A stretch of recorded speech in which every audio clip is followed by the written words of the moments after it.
नमस्ते विद्यार्थियों, डॉक्टर कीर्ति की हिंदी की दुनिया में आपका स्वागत है। आज मैं आपके लिए कक्षा 9वीं अक्षर भारती मराठी इसके भाग 1 में से तीसरा अध्याय बेटा मी ऐकतो आहे ये लेकर आई हूँ। तर विद्यार्थ्यांनो, आज आपण बेटा मी ऐकतो आहे ह्या अध्यायाची व्याख्या बघूया। ही व्याख्या मी तुम्हाला हिंदीमध्ये सांगणार आहे, जेणेकरून हिंदी आणि मराठी दोन्ही भाषांचे विद्यार्थी त्यांनाही व्यवस्थितपणे समजणार आहे। मराठी पण मी सांगणारच आहे, त्याचसोबत हिंदी पण सांगणार आहे। ओके, तर चला या स्टार्ट करूया। बेटा मी ऐकतो आहे कोणी लिहिलेला आहे? वपू काळे। इसके लेखक है वपू काळे, वसंत पुरुषोत्तम काळे इनका पूरा नाम है। इनका जन्म हुआ है 1932 में और इनकी मृत्यु हुई है 2001 साल में। ये कैसे हैं? तो कथा लेखक, निबंधकार, नाटककार, कादंबरीकार, लोंबकळणारी माणसं, पण माझ्या हातांनी, पेन, सलामत आणि गुलमोहर, कर्मचारी, कारे भुललासी, एक सखे, वन फॉर द रोड, मायाबाजार, स्वर, संवादिनी, वलय इत्यादि यांचे कथा संग्रह। यानी ये सब इनके कथा संग्रह, जितने भी यहाँ पे अभी हमको नाम बताए गए हैं ये सब इनकी लिखी गई कथा संग्रह। ही वाट एकटीची, पार्टनर इत्यादि कादंबरी लेखन इनका है। यानी बड़े रूप की कहानियाँ हैं। आकर्षक कथानके, ओघवती निवेदन शैली आणि चटपटीत संवाद यामुळे त्यांच्या या कथा वाचक प्रिय आहेत। अब ये जो इनकी कथाएं हैं वे आकर्षक तो है ही, साथ में उसमें प्रस्तुतिकरण बहुत अच्छा है उसका, है ना। उसके बाद में चटपटे संवाद है उसके अंदर, इसलिए वाचकों के बीच में यानी रीडर्स के बीच में वो बहुत प्रिय है और वाचक प्रिय किताबें बन गई है ना। सबको वो अच्छी लगती है जो भी उसको पढ़ते हैं उसको। ठीक है, आइए हम इसके व्याख्या को देखते हैं। ये पहले लेसन के बारे में क्या लिखा है वो देख लेते हैं कि संगीत कलेवर जीवापाड प्रेम करणारे, यानी संगीत की कला पर जान से ज़्यादा प्यार करने वाले पिता, वडील यानी पिता, ठीक आहे, वडील, व त्यांच्या अपघातामुळे संगीत सेवेपासून अंतरलेल्या वडिलांच्या सौख्यासाठी, यानी पिता का अपघात यानी एक्सीडेंट हो गया है और वो संगीत सेवा से यानी संगीत से दूर हो गए हैं। ऐसा उनका अपघात हुआ है कि वो संगीत नहीं बजा नहीं सकते या गा नहीं सकते, तो ऐसे अंतरलेले यानी ऐसी दूरी को पिता के सुख के लिए, यानी पिता की जो है संगीत से दूरी हो गई है, तो उस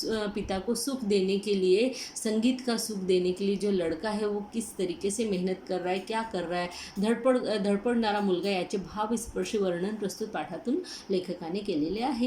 यानी इसलिए कि पिता को जो है संगीत का सुख प्राप्त हो, उनको कुछ अच्छा लगे, उनको अच्छा लगने के लिए वो बच्चा जो है, उनका लड़का जो है वो क्या क्या करता है वो हमको इसके अंदर दिखाया गया है। ठीक है, हम देखते हैं, इसकी शुरुआत करते हैं कि तिसरी घंटा घणघणली, यानी तिसरी घंटा बजी व बाहेरचा संमिश्र कोलाहल बंद पडला। और बाहर का जो सम्मिश्र यानी मिक्स आवाज़, जो शोर का आवाज़ था, स्त्री पुरुष बच्चे सबका, वो बंद पड़ गया, क्योंकि अब उनके समझ में आ गया कि ये जो तीसरी घंटा बजी है, अब जो है प्रोग्राम सुरू होने वाला है। उगीचच इकडून तिकडे वळणाऱ्या माना स्टेजच्या दिशेकडे स्थिर झाल्या, और जो बैठे हुए दर्शकगण थे वो कुछ काम नहीं था, कोई इधर देख रहा है कोई उधर देख रहा है, जैसे लेकिन जैसे ही तीसरी घंटा बजी तो इधर उधर जो फालतू में उगीचच यानी फालतू में देख रहे थे, उनकी सबकी गर्दन, मान यानी गर्दन स्टेजच्या दिशेने स्थिर झाला, यानी स्टेज की तरफ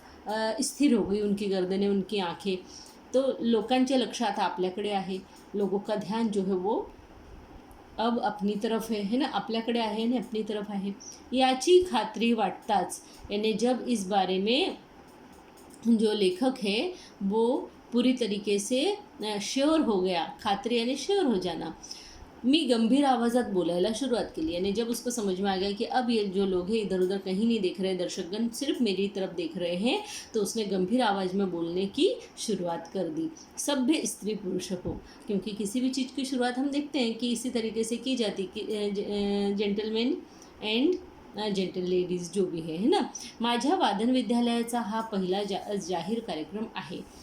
वो बोलते हैं कि मेरी ये जो म्यूज़िक स्कूल है इसका ये पहला प्रोग्राम है जो सबके सामने प्रेझेंटेशन के लिए हमने रखा है, जाहीर कार्यक्रम. आपल्या चरणी मी कला सादर करताना मला अतिशय आनंद वाटत आहे. वो बोलते हैं आपके चरणों में यानी आपके सामने ये कला सादर करते हुए यानी ये कला को प्रस्तुत करते हुए मुझे अतिशय खुशी हो रही है. आपण शांतपणाने या सर्व कार्यक्रमाचा आस्वाद घ्यावा. यानी आपण यानी आप लोगों ने ना, आप सब ने शांतपने से यानी शांत रहकर इस कार्यक्रम का जो है मजा लेना, आस्वाद लेना यानी मजा लेना. तो बोल रहे आप सब शांत रहकर इस कार्यक्रम का मजा लीजिए. घ्यावा मतलब लीजिए. अशी आपल्याला नम्र विनंती करून मी कार्यक्रमाला सुरुवात करतो. ऐसी मैं आपसे नम्र विनंती करके और इस कार्यक्रम को शुरू करता हूँ. आजच्या कार्यक्रमाची सुरुवात शिरीष भागवत यांच्या फिडल वादनाने होईल. बोले आज के कार्यक्रम की शुरुआत जो है शिरीष भागवत नाम के लड़के के फिडल वादन से होएगी. फिडल वादन यानी वो वायलिन वादन है ना. हे लक्षात घेऊन आपण हा विद्यार्थी माझ्या विद्यालयात नुकताच शिकायला आला आहे. यानी नुकताच यानी अभी जस्ट. वो बोले ये विद्यार्थी मेरे स्कूल में यानी संगीत के स्कूल में अभी सीखने के लिए आया है संगीत को. इसलिए कलेच्या प्रांतातील हा नौखा मुसाफिर आहे. यानी कले के शहर में का कला जो है आर्ट जो है ना, आर्ट में ललित कला में सभी तरीके की कलाएँ आ जाती है. तो उसी में से संगीत है ना, ये भी कला है एक. तो बोल रहे हैं कि हमारी इस कला के देश में का ये नौखा यानी नया मुसाफिर है. नया कोण है? मुसाफिर है ना. हे लक्षात घेऊन आपण त्याच्या हुशारीचे कौतुक करावे. और इसीलिए ये बात को आप ध्यान में रखें कि ये नया विद्यार्थी है और आप वो जो भी आपके सामने बजाएगा उसकी होशियारी, उसकी बुद्धिमानी दिखाएगा, उसकी प्रशंसा करे. कौतुक करावे मतलब प्रशंसा करे. ही विनंती, ये मैं आपसे विनंती करता हूँ. एवढे बोलून मी शिरीषकडे पाहिले. वो बोले इतना बोल के मैंने शिरीष की तरफ देखा. मला या मुलाची अतिशय भीती वाटत होती. यानी मुझे इस लड़के का बहुत ज़्यादा डर लग रहा था. भीती यानी डर. खरे सांगायचे म्हणजे यानी खरा सच बोलू तो माझ्या मनातून मला शिरीषला कार्यक्रम द्यायचाच नव्हता. यानी मेरे मन से तो मुझे शिरीष को ये कार्यक्रम देना ही नहीं था. कारण नुकताच शिकायला लागलेला हा, क्योंकि अभी तो सीखने के लिए आने लगा ये विद्यार्थी. माझ्या विद्यालयाचे नाव खराब करेल अशी याची मला खात्री होती. अभी ये सीखने आया है, एकदम नया है और ये कहीं मेरे विद्यालय का नाम खराब न कर दे इसकी मुझे पूरी तरीके से खात्री थी. म्हणूनच मी त्याला कार्यक्रम देण्याचे टाळत होतो. और इसीलिए मैं उसको ये कार्यक्रम देने के लिए टालमटोल कर रहा था. टाळत होतो मतलब टालमटोल कर रहा था. मी शिरीषकडे पाहिले. मैंने शिरीष की तरफ देखा. त्याच्या चेहऱ्यावर धीटपणा व आत्मविश्वास पूरेपूर प्रतिबिंबित झाला होता. बोले उसके चेहरे पर तो एकदम ढीठपणा और पूरी तरीके से सेल्फ कॉन्फिडेंट वो दिखाई दे रहा था. पण त्याचे हे अवसान फार वेळ राहणार नाही. पर वो जैसा ये दिखाने का प्रयत्न कर रहा है, अवसान मतलब गट्स दिखाने का जो कोशिश कर रहा है वो बहुत देर तक नहीं टिक पाएंगे. हे मी ओळखून होतं. ये तो मुझे पता ही था. ओळखून येणे पता था. पडद्यावर जाऊन बाहेरचा श्रोतवृंद नजरेला पडताच त्याचा हा धीर सुटेल याची मला खात्री होती. आणि जैसे ही पर्दा ऊपर उठेगा, पर्दा वर यानी ऊपर, पर्दा जैसे ही ऊपर उठेगा, बाहर के श्रोतवृंद यानी सुनने वाले जो लोग हैं, ऑडियंस जो बैठी हुई है वहाँ पे, वो जैसे ही नज़र में आएंगी उसके यानी शिरीष जैसे ही उनको देखेगा उसका ये जो धीरज है ये छूट जाएगा है ना, वो घबरा जाएगा. शिरीषने खून करताच मी पडदेवाल्याला इशारा केला आणि पडदा झरझर वर गेला. बोले जैसे ही शिरीष ने मुझे इशारा किया, मैंने पर्दे वाले से कहा कि पर्दे को ऊपर खींच लो. फुटलाईटचा झकझकीत प्रकाश डोळ्यांवर पड़ता शिरीष ने डोळे मिटून घेतले. और जैसे ही फुटलाइट का जो सामने लाइट लगे हुए रहते ना नीचे की तरफ से, जिससे कि जो बजा रहे हैं या जो कार्यक्रम प्रस्तुत कर रहे हैं वो हमको एकदम क्लियर दिखाई दे है ना, उनके ऊपर पूरे तरीके से लाइट जाए. तो वो जो लाइट है जैसी वो शिरीष की आंखों पर पड़े, शिरीष ने अपनी आंखें मिटली, डोळे मिटून घेतले, आंखें बंद करली. त्या प्रकाशाची डोळ्यांना जराशी सवय झाल्यावर शिरीषला सबंध श्रोतवृंद दिसला आणि त्याच क्षणी त्याच्या मनाची झालेली चलविचल त्याच्या चेहऱ्यावर स्पष्ट दिसू लागली. मतलब जैसे ही वो प्रकाश की थोड़ी सी आदत हो गई उसके बाद में उसने अपनी आंखें खोली तो उसको श्रोतवंद यानी सामने की ऑडियंस दिखी. और त्या क्षण यानी उसी समय उसके मन में जो चलविचल रेस्टलेसनेस हुआ यानी उसका मन जो घबराने लगा वो उसके चेहरे पर स्पष्ट दिखने लगा था. तो गडबडून गेला आहे यानी वो घबरा गया है, हे मी ओळखले. ये जो लेखक है उसने पहचान लिया था जिसकी कि ये स्कूल थी म्यूज़िक की है ना.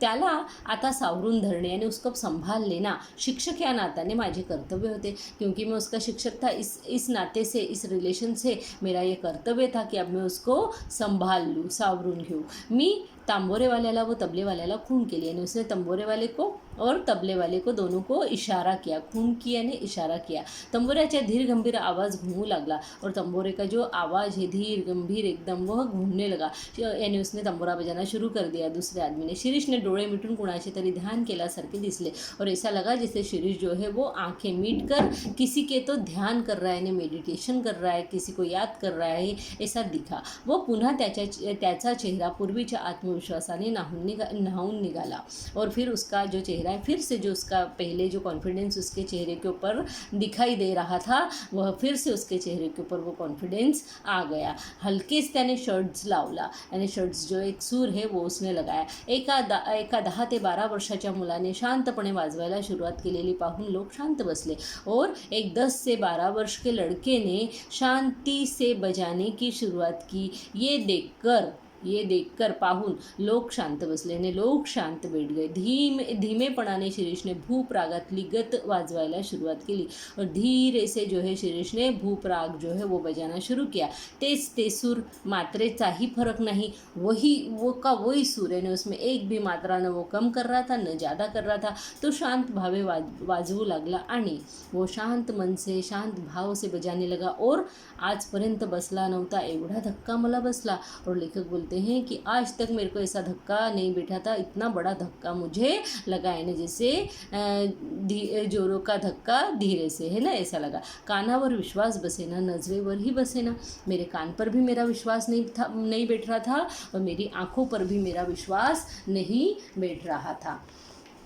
तो यहाँ पे लेखक बोलते हैं कि पंचेंद्रिय दगा तर देत नाहीत ना, अशी शंका मनाला चाटून गेली कि कहीं मेरी पंचेंद्रियाँ ने, हमारे शरीर में 5 इंद्रियाँ होती है ना, तो वो 5 इंद्रियाँ कहीं मुझे धोखा तो नहीं दे रही है ना, मैं ये सपना तो नहीं देख रहा हूँ ना, अशी शंका मनाला चाटून गेली। ऐसा डाऊट मुझे हो गया। माझ्या जागी तुम्ही असता किंवा आणखी कोणी असता तरी त्याच्या मनातही तशी शंका आली असती, यानी मेरी जगह आप होते या और कोई भी होता, आणखी कोणी यानी और कोई भी होता तो उसके भी मन में वैसी ही शंका आई होती।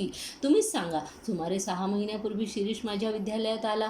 तुम्ही बताओ, लेखक बोल रहा है। एक 6 महीने पहले शिरीष मेरे विद्यालय में आया। ढीठपणाने त्याने विचारले, यानी उसने ढीठ बन के एकदम से पूछा, आपणच का पी जनार्दन, यानी आप ही पी जनार्दन हो क्या? मी सुहास्य मुद्रेनं होय म्हणताच तो बसला और मैंने धीरे से हंसते हुए उससे हाँ कहा और वह बैठ गया। माझे नाव शिरीष भागवत, वो बोलने लगा। 10-12 साल का लड़का है, देखो और उसके बोलने का तरीका। हाँ, माझे नाव शिरीष भागवत, वो बोलता है मेरा नाम शिरीष भागवत है, घरी श्रीच म्हणतात, मुझे घर में श्री ही बोलते हैं, मला गाण्याची फार आवड आहे, मुझे गाना गाना बहुत अच्छा लगता है, ऐसा उसने बताया। ठीक है, उसके बाद में वो क्या बोल रहा है देखते हैं।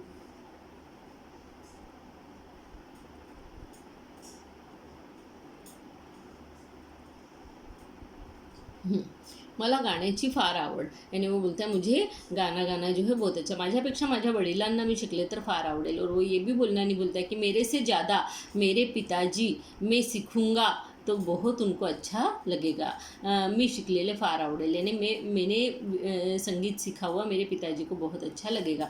त्याचा चमत्कारिक उत्तराने मला नवल वाटू लागले व थोडासा रागही येऊ लागला। यानी वो बोलता है ना कि मुझे गाना बहुत पसंद है, आवड़ यानी पसंद है, और अगर मैं सीखूँगा तो मेरे से ज़्यादा मेरे पिताजी को बहुत अच्छा लगेगा, ये उसने बोला। तो जो लेखक है उसको जो वो संगीत सिखाते हैं, क्योंकि है ना म्यूज़िक सिखाते हैं, तो उनको इस बात का जो है थोड़ा गुस्सा आ गया। थोड़ा वेळ थांबून पुढे म्हणाला, यानी थोड़ी देर रुककर वो बोला कि मी आपल्याकडे शिकायला येईल, मैं आपके पास सीखने के लिए आऊँगा, पण माझी एक अट आहे, यानी मेरी एक शर्त है। मी शिकायला आलो मतलब मैं सीखने के लिए आया कि रोज़ माझ्याबरोबर माझे वडील पण येतील।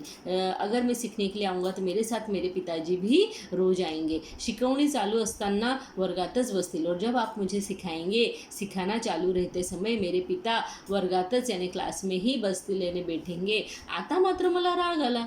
लेखक बोले अब जो है मुझे ज़्यादा ही गुस्सा आया। मी जाणीवपूर्वक हसत म्हणालो और मैं जानबूझकर हंसते हुए बोला, मान्य, तुझ्या अटी एकदम मान्य, यानी मुझे तेरी शर्त एकदम मान्य है, चल जो तू बोल रहा है वो मैं करूँगा, पण त्यासाठी तुला महिना 50 रुपये फी द्यावी लागेल, पर उसके लिए तुझे महीने की 50 रुपये फीस देना पडेगी, कबूल, उद्यापासून मी येतो, माझ्याबरोबर वडील पण येतील बरं का. और वो बोलता है कि कबूल है मुझे ये बात, मैं आपको 50 रुपये फीस देने को तैयार हूँ और कल से मैं आऊँगा और मेरे साथ मेरे पिता भी आएंगे. असं म्हणून माझ्या आश्चर्यचकित चेहऱ्याकडे न बघता शिरीष चटकन निघून गेला. यानी ऐसा बोलकर वो जो लेखक का आश्चर्यचकित चेहरा हो रहा था कि ये तो 50 रुपये देने को भी तैयार है, तो उनके मुंह की तरफ भी उसने नहीं देखा और वो अपने पिता के साथ में बाहर निकल गया. दुसरे दिवशी तो अगदी वेळेवर आला. दुसरे दिन वो एकदम टाइम पे आया. त्याच्याबरोबर एक वयस्कर आणि भारदस्त गृहस्थ आले होते. उसके साथ में एक त्याच्यासोबत कहाँ गया, त्याच्याबरोबर एक वयस्कर यानी बहुत जिनकी एज हो गई थी वो, और भारदस्त यानी जो एकदम उनकी पर्सनालिटी जो थी एकदम मस्त थी, जिसको आप डिग्निफाइड बोल सकते हैं ना, ऐसी पर्सनैलिटी वाले व्यक्ति उनके साथ आए थे. शिरीष बोला, हे माझे वडील, ये मेरे पिता हैं, नाना. उनको वो नाना बोलता था. आमचे नमस्कार झाले. यानी लेखक ने और उसके पिताजी ने आपस में नमस्कार किया. एक अक्षर न बोलता नाना खुर्चीवर बसले. यानी एक भी अक्षर नाना बोले नहीं. यानी वो शिरीष के पिताजी नहीं बोले और कुर्सी पे बैठ गए. मी पण न बोलता व्हायोलिन काढले व शिरीषच्या हातात दिले. और लेखक बोलता, मैंने भी बिना कुछ बोले व्हायोलिन को निकाला और शिरीष के हाथ में दे दिया. त्याने बरोबर वही वगैरे आणलेली पाहताच माझा त्याच्याबद्दलचा ग्रह चांगला झाला. यानी वो अपने साथ में वही यानी नोटबुक वगैरह लेकर आया था. ये देखकर पाहताच माझा यानी मेरा उसके बद्दल का जो मैंने पहले उसके बद्दल में सोच के रखा था, माझा ग्रह त्याच्याबद्दल, ग्रह म्हणजे इथे विचार है ना मेरा, उसके बारे में जो विचार जो पहले खराब था, मैं उसके ऊपर गुस्सा था, वो अच्छा हो गया. पहिल्या दिवशी प्राथमिक माहिती व पहिला धडा दिल्यावर मी हातात व्हायोलिन घेतले. पहले दिन मैंने पहले जो नई प्राथमिक माहिती यानी जो भी बेसिक नॉलेज होता है वो देने के बाद में पहला धडा यानी पहला उसको पाठ पढ़ाया, वो दिया और उसके बाद में हाथ में व्हायोलिन ले लिया. माझ्या विद्यालयात येणाऱ्या विद्यार्थ्यांना पहिल्या दिवशी स्वतःच वाजवून दाखवायची अशी माझी प्रथा होती. पहले दिन जो विद्यार्थी आता उनको सर स्वयं बजा के बताते थे व्हायोलिन, ये उनकी प्रथा थी, ये उनका नियम था. त्यामागील हेतू एवढाच की मला त्यांना सुचवायचे असते की नेटाने नीट टिकलात तर इतपत वाजवू शकाल. यानी उसके पीछे उनका हेतू यानी उनका उद्देश्य सिर्फ इतना ही रहता था कि मैं उनको ये बताना चाहता था, सुचवायचे असते, त्यांना सुचवायचे असते आणि मैं उनको ये बताना चाहता था कि नेटाने नीट टिकलात यानी एकदम अच्छे से मेहनत करके अच्छे से टिकोगे अगर यहाँ पर, तर इतपत वाजवू शकाल. यानी इतना ही बजा सकोगे जितना मैं आज तुमको पहले दिन बजा के दिखा रहा हूँ. यानी अच्छे से टिकोगे तो 1.5 साल में इतना सीख जाओगे जो मैं आज ये एक दिन में एक क्लास में तुमको बजा के बता रहा हूँ. त्याप्रमाणे सुमारे 20 मिनटे मी पिलू रागातली एक गत वाजवून दाखवली. उस प्रकार से उन्होंने 20 मिनट तक जो है एक पिलू राग है वो बजाकर दिखाया. जीवाचे कान करून नाना एकत होते और नाना जो है बिल्कुल अपने कान अपने हाथ में लेकर बैठे हुए थे, एकदम अटेंटिवली उसको सुन रहे थे कि वो क्या बजा रहे हैं. वह शिरीष माझ्याकडे व नानाकडे आळीपाळीने बघत होता. और जो शिरीष है वो लेखक की तरफ यानी म्यूज़िक जो बजा रहे थे उनकी तरफ और नाना की तरफ एक के बाद एक आळीपाळीने बार बार देख रहा था, एक बार इधर एक बार उधर, है ना. मी वायोलिन खाली ठेवले व नानाकडे पाहिले. अब जो लेखक है उन्होंने वायोलिन नीचे रख दी. नाना की तरफ यानी उसके पिता की तरफ देखा. त्यांच्या चेहऱ्यावर तृप्तीचे समाधान स्पष्ट दिसत होते. उनके चेहरे के ऊपर एक सेटिस्फेक्शन दिखाई दिया. आपण जाऊया आता, शिरीष म्हणाला व पितापुत्र उठले. शिरीष बोला की चलो अब हम जाएंगे और दोनों पितापुत्र उठ गए. मीच आपण होऊन विचारले काय कसं काय वाटलं एकंदरीत. और लेखक ने स्वयं ही पूछा, खुद होके पूछा कि क्यों कैसा लगा सब मिला के. एकंदरीत यानी सब मिला के वाह उत्कृष्ट, त्याबद्दल प्रश्नच नाही. शिरीष ने मध्य उत्तर दिले और इस बात का उत्तर उनके पिताजी से अपेक्षित था, लेकिन वो उन्होंने न देते हुए शिरीष ने दिया. और शिरीष बोला कि वाह उत्कृष्ट, बहुत बढ़िया, त्याबद्दल प्रश्नच नाही, उसके बारे में कोई सवाल ही नहीं उठता. मला त्याचा आगाऊ स्वभावाचा रागच आला. लेखक बोले मेरे को उसके इस आगाऊ स्वभाव ने फालतूगिरी वाले स्वभाव का जो है गुस्सा ही आया कि मैंने उसके पिताजी से पूछा और वो पिताजी जवाब नहीं देते हुए जो है ये जवाब दे रहा है, बहुत ही ज़्यादा एटीट्यूड दिखा रहा है ना. आपण कुठं असता कामाला, भुचकपणे शिरीषनं पुनः म्हणाला. और तो और शिरीष उलटा वो सर से पूछने लगा कि आप काम करने कहाँ जाते हैं, आप क्या काम करते हैं. मला वाटले की मध्ये मध्ये बोलण्याबद्दल नाना शिरीषला दम भरतील. अब लेखक को ऐसा लगा कि ये जो बीच बीच में बड़ों के बोल रहा है तो जो शिरीष के पिता है वो उसको डांटेंगे, दम देंगे, है ना. पण त्या उलट ते कौतुकाच्या नजरेनं त्याच्याकडे पाहत होते. पर इससे भी उलटा ही हो गया. वो तो बड़े प्रशंसायुक्त नजरों से उसकी तरफ देख रहे थे. नियमितपणे रोज पिता पुत्राची जोडी येऊ लागली. रोज पिता पुत्र आने लगे. शिरीषची प्रगती पाहून मात्र प्रसंगी मी पण आश्चर्यचकित होत होतो. और शिरीष की जो प्रगति देख रहे थे बजाने में, वो देखकर तो लेखक भी आश्चर्यचकित हो रहे थे. त्याचा हात वाजवायला अतिशय हलका होता आणि माझा सर्व विद्यालयात त्याची आकलन शक्ति फारच दांडगी होती. उसका हाथ वायलिन बजाने में एकदम हल्का था और सब विद्यार्थियों में उसकी जो ग्रास्पिंग पावर थी, आकलन शक्ति थी, किसी चीज़ को समझने की शक्ति थी, वो बहुत दांडगी यानी स्ट्रॉंग थी, है ना. नाना रोज त्याच्याबरोबर येत व एक अक्षरही न बोलता शांत बसून राहत. मी पण त्यांच्याशी बोलत नसे. लेखक बोले रोज उसके साथ उसके नाना आते यानी उसके पिता आते और वो रोज ऐसे ही शांत बिना कुछ बोले बैठे रहते, पर मैं भी उनसे नहीं बोलता था. हाँ हाँ म्हणता 3 महिने निघून गेले. इस तरह 3 महिने बीत गए. आणखीन 3 महिन्यांनी होणाऱ्या माझ्या विद्यालयाच्या प्रथम कार्यक्रमात आपण शिरीषला कार्यक्रम द्यायचा असा मी निश्चय करून टाकला आणि त्यानुसार मी शिरीषला म्हणालो, शिरीष अशीच प्रगती कायम राहू दे. आपल्या विद्यालयाच्या कार्यक्रमात मी तुझा कार्यक्रम ठेवणार आहे. अभी इस तरीके से 3 महीने निकल गए और जो है टीचर जो है उसको जो पढ़ा रहे थे उनके स्कूल का, उनके इस विद्यालय का जो है एक प्रोग्राम होने वाला था 3 महीने के बाद में. और उन्होंने ऐसा मन में निश्चय कर लिया था कि मैं ये कार्यक्रम जो है शिरीष को दूंगा. ऐसा निश्चय ही कर डाला और उस प्रकार उन्होंने शिरीष को बोला कि शिरीष ऐसी ही प्रगति तेरी होने दे, क्योंकि अपने विद्यालय के कार्यक्रम में मैं तुझे कार्यक्रम देने के लिए रखने वाला हूँ. हे ऐकल्यावर शिरीषला अत्यानंद होईल अशी कल्पना होती. ऐसा उनको लगा कि ये सुन के शिरीष बहुत ज़्यादा खुश हो जाएगा, पण त्याच्या चेहऱ्यावर आनंदाच्या काही भावना दिसल्या नाहीत. पर उसके चेहरे पर तो खुश होने की कोई भावनाएं नहीं दिखी. इतकेच नव्हे तर त्याचा चेहरा काहीसा उतरला, बल्कि उसका चेहरा थोड़ा उतर ही गया. मी विचारले काय तुला हे ऐकून काहीच आनंद वाटत नाही का. सर ने पूछा कि क्या तुझे सुनकर कुछ भी आनंद खुशी नहीं हो रही क्या कि तुझे कार्यक्रम में दे रहा हूँ. गंभीर आवाज़ात हास्य स्वरूपाचे आणि एकदम सीरियस आवाज में जो है वो शिरीष जो है वो बोला.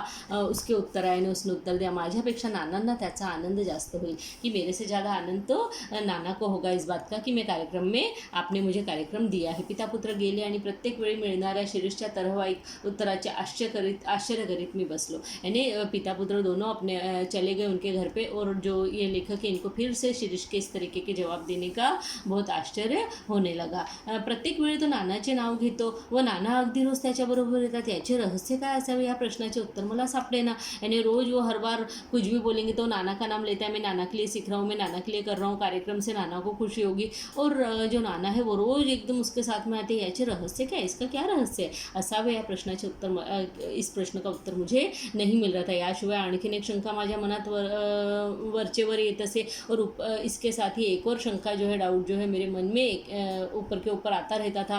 ती म्हणजे नानाजवळ असताना शिरीष मोकळ्या मनाने वायलिन वाजत नसावा ही, कि शिरीष के सामने जब नाना बैठे रहते तो वो उनके सामने फ्री होकर जो है वायलिन नहीं बजाता है, मोकळ्याने फ्री होकर नहीं बजाता है. दूसरे दिवशी शिरीष आला नहीं. दूसरे दिन शिरीष नहीं आया. त्याला हा पहिला खाडा, उसकी ये पहली छुट्टी थी. नसेल एखाद वेळेस जमले. लेखक ने सोचा नहीं जमा होगा एखाद बार, असे मी समाधान करून घेतले और उन्होंने अपने मन का समाधान कर लिया.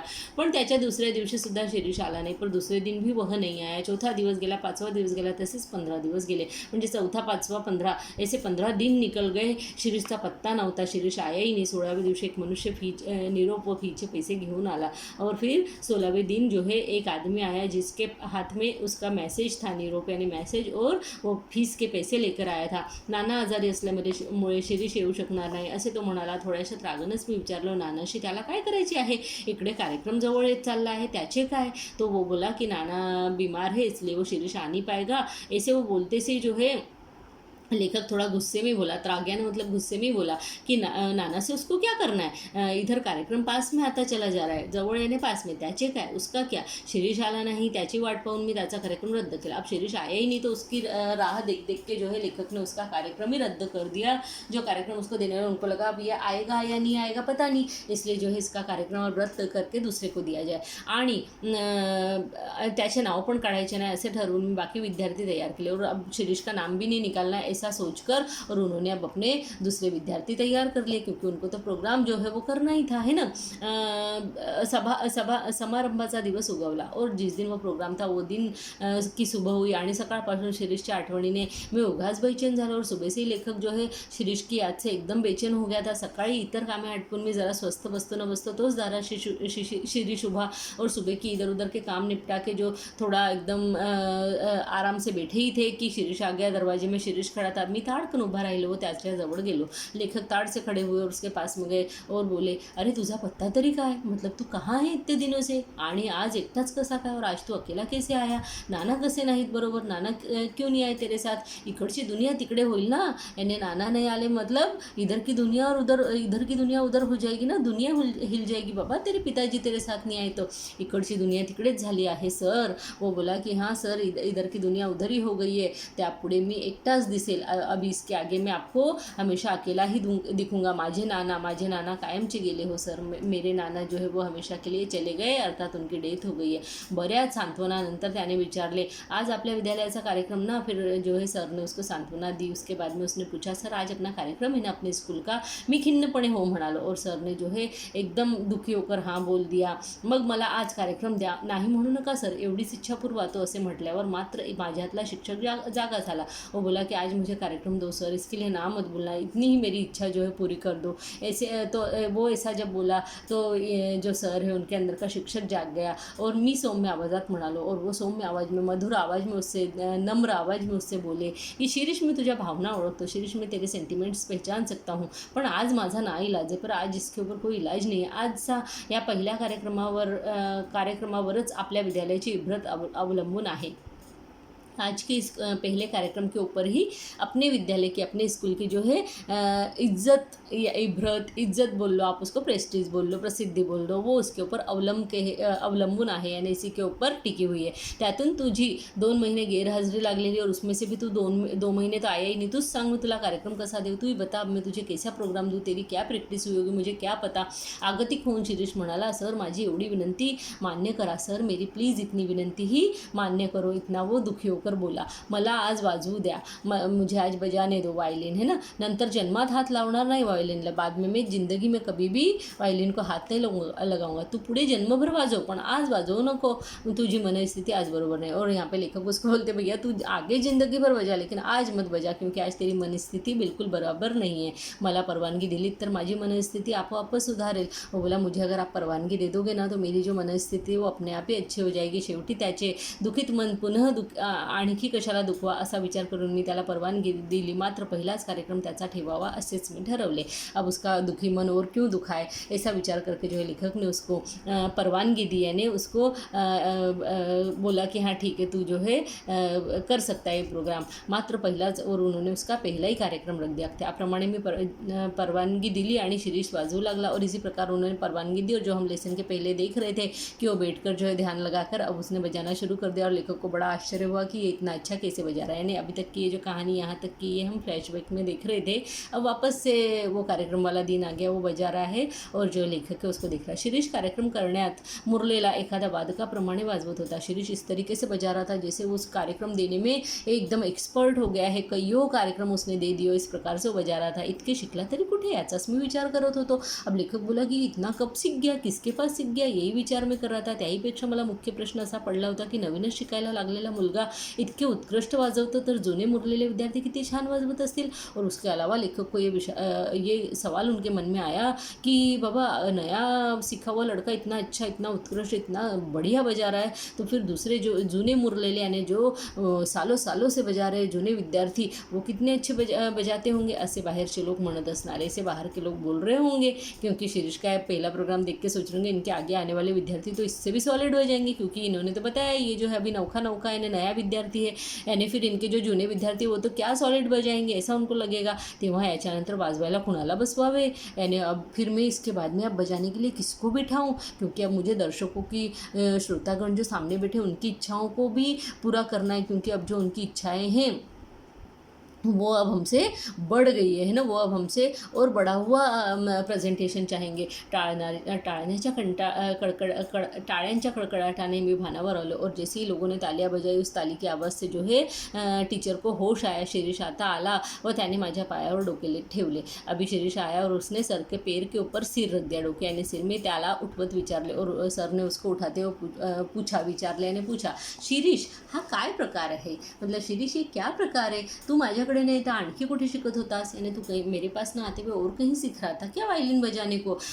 डोळे पुशे शिरीष म्हणाला, सर काय ही भलते शंका, मी तुम्हाला सर्व सविस्तर सांगतो. सर आप क्यों ऐसी फालतू की शंका कर रहे हैं, फालतू का डाउट कर रहे हैं, मैं आपको सब सविस्तार बताता हूँ. ज्या दिवशी मी तुमच्याकडे फी व चिट्ठी पाठवली त्याच रात्री नाना वारले, यानी जिस दिन मैंने आपके घर पे फीस लेकर और चिट्ठी लेकर एक आदमी को भेजा था उसी दिन मेरे नाना रात को वारले, मतलब वो शांत हो गए, उनका देहांत हो गया. मला धक्काच बसला. अभी लेखक बोल रहे मुझे इस बात का धक्का ही बैठा ज्यांच्यासाठी सॉरी मला धक्काच बसला, यानी शिरीष बोल रहा है कि मुझे धक्का ही बैठ गया की ज्यांच्यासाठी शिकत होतं तेच गेल्यावर कशाला आता शिका, यानी जिनके लिए मैं सीख रहा था वही चले गए तो फिर अब मैं क्यों सीखूँ. मी वायलिनला हात लावायचा नाही असे ठरवले और मैंने ऐसा निश्चय कर लिया कि मैं हाथ भी नहीं लगाऊंगा वायलिन को. तुम्हाला कदाचित माहीत नसेल किंवा असेलही, माझे नाना एकेकाळी उत्कृष्ट गवई होते.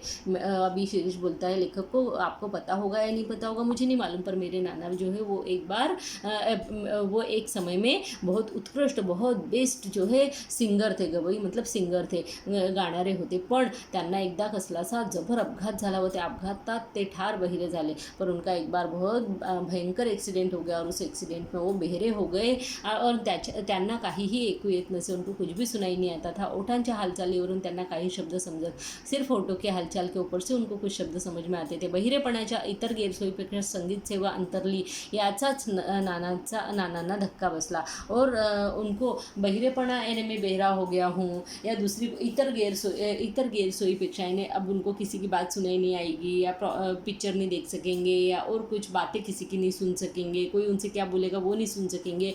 इन सब गैरसोई से भी ज़्यादा संगीत उनसे दूर हो गया. अंतरली मतलब संगीत सेवा उनसे दूर हो गई, इसकाही उनको बड़ा धक्का बैठा था. शेवटी त्यांनी मला काहीतरी वाद्य शिकण्यासाठी उद्युक्त केले और इसलिए उन्होंने जो है लेखक को बोला कि तू कुछ न कुछ जो है बजाने के लिए म्युझिक से संबंधित सीख जरूर ले. कोणीतरी संगीतशास्त्रासाठी सतत धडपड करत असल्याचे पाहण्यातच त्यांना अमाप सौख्य मिळत होते. और फिर कोई ना कोई संगीत सीखने के लिए जो धड़पड़ कर रहा है, मेहनत कर रहा है, भागम भाग कर रहा है, ये देखकर ही वो अपने मन को जो है समझा लेते थे. इसी से वो खुश हो जाते थे, उनको सौख्य मिल जाता था, खुश हो जाते थे. म्हणून ते रोज़ माझ्याबरोबर इथे येत असे और इसीलिए तो वो मेरे साथ में यहाँ पर रोज़ आते थे, वो बता रहा है. पण त्यांना ऐकू काहीच येत नव्हते, पर उनको यहाँ पे आने के बाद भी वो सिर्फ आपको और मुझे देख सकते थे, उनको सुनाई कुछ भी नहीं आता था. ऐकू यानी सुनना है ना, उनको सुनाई कुछ भी नहीं आता था. त्यामुळे मला वारंवार खेद व्हायचा, इसलिए मुझे बहुत ही बार बार दुख होता था कि मैं इतना बजा रहा हूँ लेकिन मेरे पिता जो है उसको सुन नहीं सकते हैं. मी वाजवण्यात कितीही प्रगती व कौशल्य दाखवले तरी माझे नाना काही ते ऐकू शकत नहीं. यानी मैं कितनी भी प्रगति दिखा दूँ, कितना भी अच्छा कर लूँ मेरा प्रेजेंटेशन, लेकिन मेरे नाना तो उसको सुन नहीं सकते.